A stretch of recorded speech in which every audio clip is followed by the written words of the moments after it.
Welcome to the last week of our YouTube creation tutorial. If you're following this tutorial, then you're probably just starting off your YouTube journey and may not have a whole lot of time to think about the future. But I'd like to take a look at some of the decision points you're going to have coming up. And today I'd like to talk about expanding your outreach to other platforms. You're probably already wondering, should I be doing this on Instagram, TikTok, Facebook, or any of the other social media platforms? The reason is obvious. There's more people out there and you want to grow as fast as you can, so that takes people. While that does make sense, I'd like to bring some perspective on that. And I have some personal experience in this because when I started back in 2013, the advice was get on everything out there. Now, back then it was a little bit easier because there wasn't as much out there as there is now. But I'll share with you what I learned then and is even more applicable now. And that is, the more platforms you're on, the more time and energy is sucked out of you to maintain those. It's not like you just set them up and leave them and they grow on their own. You need to nurture every single one of your outreaches. And even if you subscribe to the idea of repurposing all of your content and say you create shorts and you put them on YouTube, Instagram, and TikTok, while it is true that you can have an active channel that grows, the thing is, if you have growth, then you have people who want to interact with you. And interacting with those people is critical for your channel to have human warmth, for your community to grow. And you will find soon enough that when you make yourself available, people will ask questions. They'll want to interact with you. And if you've got 5 platforms that you're interacting with people on, then you're going to find that your attention is split between those 5. And while that sounds obvious, the thing is, in practice, it can suck you dry. Presumably, if you are here, you want to start your YouTube channel. This is the important thing. And that makes perfect sense because a thriving YouTube channel is a seriously valuable property. And being excellent on YouTube is different than being excellent on TikTok or Instagram. If you want to be excellent at any one of those, you have to dedicate your time to that platform. And even if you can spread those shorts between the 3 platforms, you're not going to have a vibrant community unless you're making content specifically for that platform.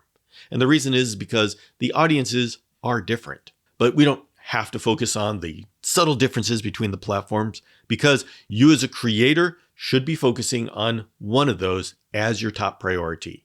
And I would suggest as your only priority. I am suggesting to you that you block away all of those other distractions because that's what they are. But if you're thinking, I want to be on these platforms so I can bring more people to my YouTube channel, step back and take a look at the situation. First of all, people on Instagram don't necessarily want to jump a platform. People on TikTok like TikToks.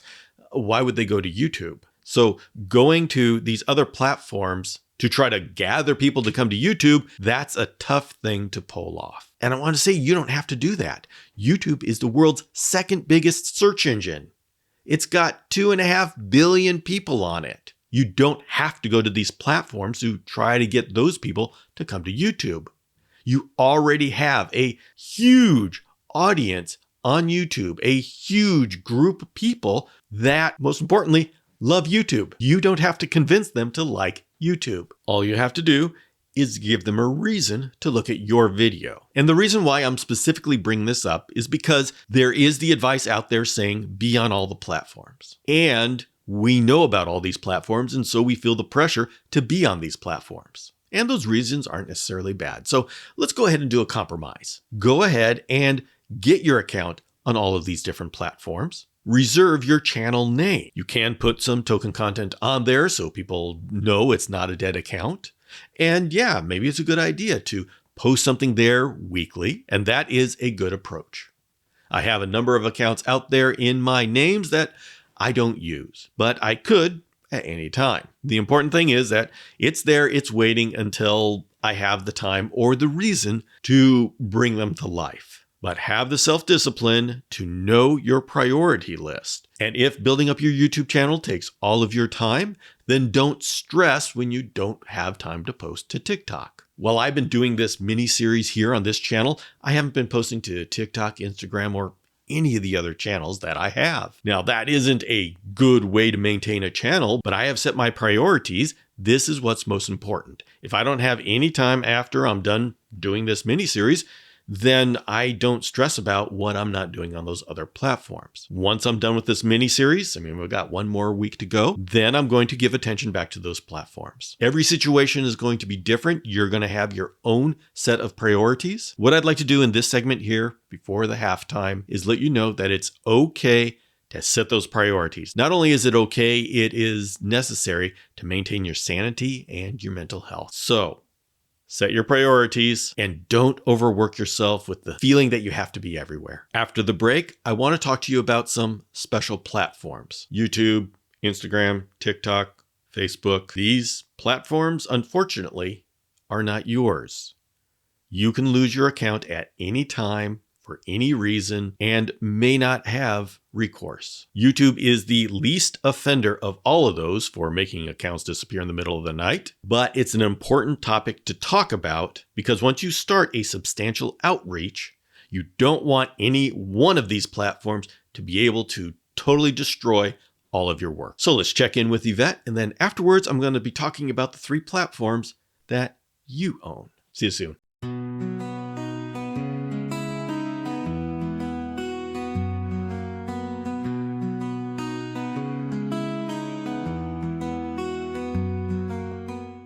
All right, we are here after the 3rd video has launched. Yes. That was Saturday, and this is Monday. So let's start off. How do you feel about your 3rd video? I think it was much better. I do, especially the voiceover part. Actually, that is the biggest change. Okay, so let's talk about how it was, your voiceover for, let's see, first video was a voiceover, yes. Yeah, it was. It was just a little talking head in the beginning and then a voiceover. Okay. Getting more comfortable with not just reading words, trying to talk like I'm actually talking to someone. There's still a lot of work to be done on that, though. If we look at your first video and your 3rd video, it's like that was only 2 weeks apart, but it's like, I won't say night and day difference, but it's a noticeable The first difference. one's cringe for me. What do you attribute getting to the point where you're so, you're pretty smooth in the 3rd one? The high level confidence. Okay. What do you mean by that? Actually, the more I get comfortable doing something, it seems to get a little easier. There's a lot of, there's so much growth to be had still, but it just, the more you do something, the more comfortable you get doing it. The less critical I am of myself. If I make a mistake, I've even insisted on redoing the whole voiceover for the 3rd one. And I'm glad I did because I was assaulting, as they said. I was assaulting my audience, but yeah. You totally redid your 3rd one. You re-recorded it, and you're right. The 2nd one was really good. Okay, so what would you say to people who are nervous starting? Obviously, I've had an entire month to encourage people to do this, but they're not going to believe me. I'm just a slick salesman up here. You're the real thing. It's going to be hard no matter what. It's just, but do it. In the beginning, not a whole lot of people are going to watch it. Maybe your friends and your close community. Just get it out there. Just get it out there. And you don't even have to look at it again. But just do it. And then later on, if you want to redo and that kind of thing, I just recommend everybody just launch it out. So would you say, if you had the choice of releasing your first video, 2nd video, and then getting to your 3rd video, or spending another 2 weeks thinking about doing your first video, do you think you would have been able to make as good of a video as you did after doing 2 other videos? Did that make sense? No, it didn't make sense. But what I think you're trying to say is, if you waited to get the first video to get it all perfect, do you think I would have been as good on that one video? Yeah. Maybe, but I'm thinking I actually needed to do the 1, 2, and 3 with a deadline because it allowed me to learn new things and just kind of do it as I go. I don't know. How would you say that? I'm trying to, I mean, it's just when you do something. You launch your first video and then you're like, oh, I'm going to do that differently next time. And then every time you launch something, you look to see how you could have made it better, even if it's just slightly better. But I don't think I would have been at the level on my third video if I were to have just waited to launch that first video, trying to achieve that same quality. Does that sound right? Yeah, I think what we're trying, I don't know what we're trying to communicate is, and I know this because it's happened to me as well. You learn things from putting out that first video that you don't know you need to learn. Mm-hmm. And so it's not like given another 2 weeks, you're not going to get up to that level of where you'd be if that video was after you had 2 videos. Oh my goodness. How do we describe this? I don't know. I call it building blocks, baby steps. You need to launch and then you just need to move on. But if you procrastinate, something that I like to do, if you just keep procrastinating to get it better, it's just not going to happen. And I'll tell you why. I know somebody who needs to get a video out and he waits because, I could have done this better. So I'm going to wait until I get all this information, blah, blah, blah. No, they need to launch, get it out, make it in the next video. If you learn something, add that new knowledge in the next video. But I just think if we keep ourselves from not launching, it's just going to be put off again. I don't know. This is like a difficult little topic, but I needed to do the mistakes in 1 to get me to number 2, which got me to number 3 and hopefully number 4 and on. It will just be another building block to get me further along and then within to experiment on different techniques, What kind of things are you looking to improve for video number 4? Oh, I'm looking to improve my voiceover, definitely. I think that's a big thing because a lot of the things that I'm going to do are going to require not me totally being in the spotlight, but relaying information and, tutorials and stuff. So I need to work on that, all the little nuances, the inflections and like I'm talking to somebody. So yeah, voiceovers are it's hard. Yeah. Harder than you think, without sounding like a robot. And I'm still working on my voiceovers. There's still things that I'm tweaking to make. I mean, it's an art. It is. I know when I was doing the last video, I was so tired that I just started reading the words and I didn't know what I was saying. It just, you say something and you need to have that feeling to convey what your message is. And it wasn't working. So I take some breaks and, refresh, get back to it. But voiceover is a lot harder than you think. Because then you also, in addition, whether you're doing it to add your video with it or adding the video after, you have to take all that into consideration too, which is another learning curve in itself. So... All right. Well, sounds like you got your work cut out for you. I do. I will enjoy watching. And of course, she enjoys watching me run around crazy trying to get these things out one a day. So we've all got our things we're working on. We have, very soon we will be taking like a big old nap. yes, soon. All right, then. Excellent. Onward. Yes, onward. Welcome back. And in this segment, I'm going to be talking about something a little bit disturbing. And that is all of these platforms, YouTube, Instagram, TikTok, Facebook.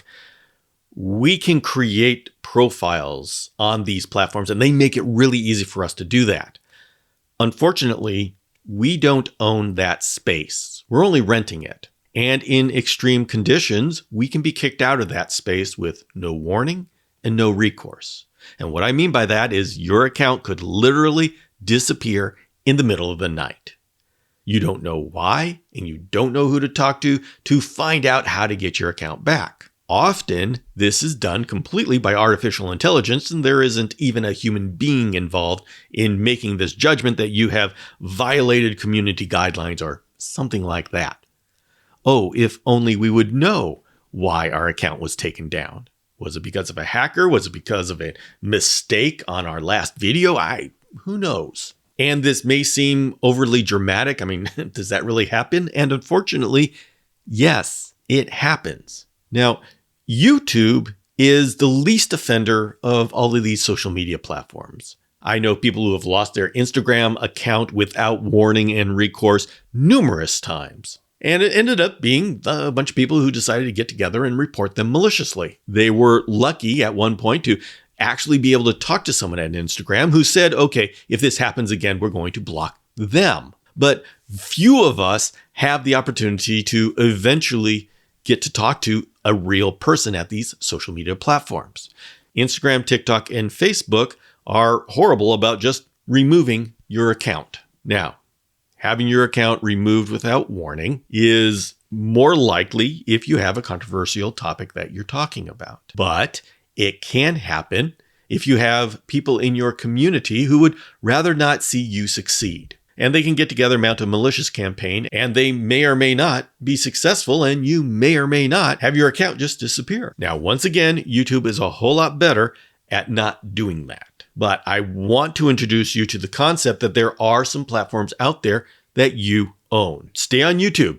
Continue to build on YouTube. But if you get to the point where you are building a substantial community that is important, like you start making money off of this, and you want to make sure that you do not lose this audience, then it's time to take a look at the 3 platforms that you own. The first is a website, just an actual domain.com. And there's a whole lot of other extensions.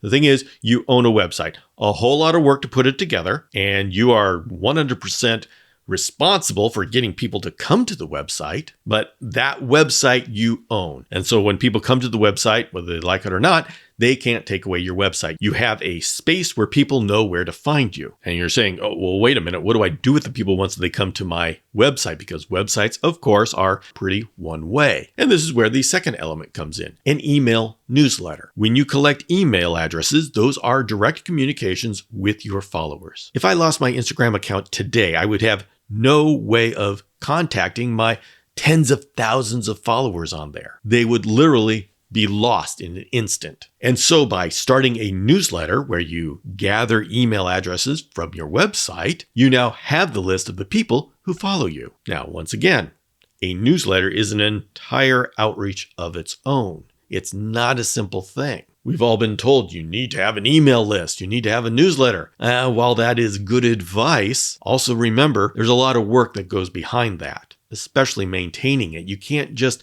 collect email addresses and then email them a year later and expect them not to unsubscribe. That is yet again another outreach that needs to be nurtured. And finally, there's a podcast. And by that, I mean the traditional audio, the radio on demand podcast. And a podcast is an audio file that goes off of an RSS feed, and podcast players pick it up. And people can listen for free, and people have weekly shows. I've had a podcast since 2015. I really enjoy them. And one of the very attractive things about a podcast is that show cannot be taken away from me. I can lose my Instagram account, I can lose my YouTube account, but I can't lose my podcast. And so if I have nurtured an audience with my podcast, I'm not going to lose them. If I create a website and then a newsletter and have a podcast in all 3, then that is a rock solid outreach, and you are going to keep your followers. Now, you may ask, well, why doesn't everybody do that then? Well, it's a lot of work to do a website, a lot of work to do a newsletter, and a lot of work to do a podcast. I mean, it's kind of easy to do a bad podcast, but it's a lot of work to do a podcast well. So it's not like you can just phone it in on any one of those 3. That said, these are things to consider in the future. Right now, focus on growing your YouTube channel. You don't have a big community to lose at this point. So I don't want you to worry about those things. As your community starts to grow, I want you to start thinking about how do I nurture, maintain, and retain my community that I'm spending so much time to build? There are also other servers that you may not own, but may have a whole lot more insulation from being taken away from you, like an Instagram account might be. And things like a Discord or a Substack. And you're thinking, whoa, what are those words? Don't worry.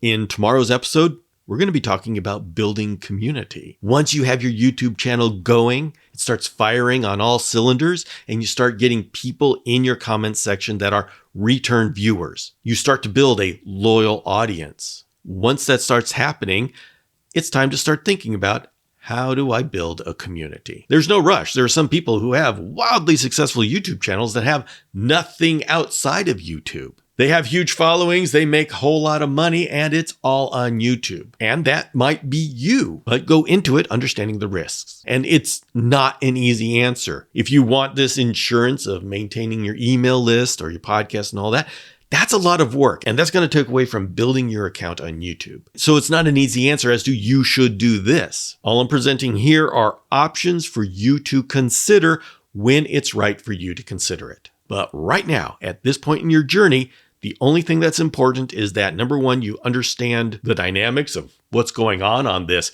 space that you are renting and the options of the content platforms that you can own. You don't have to worry about that now, but there will come a time where you will start saying, hey, I think I need to do more. And that's the time to consider one of these options. And that is our forward-looking show for today. Thanks for joining me here. I'll see you tomorrow.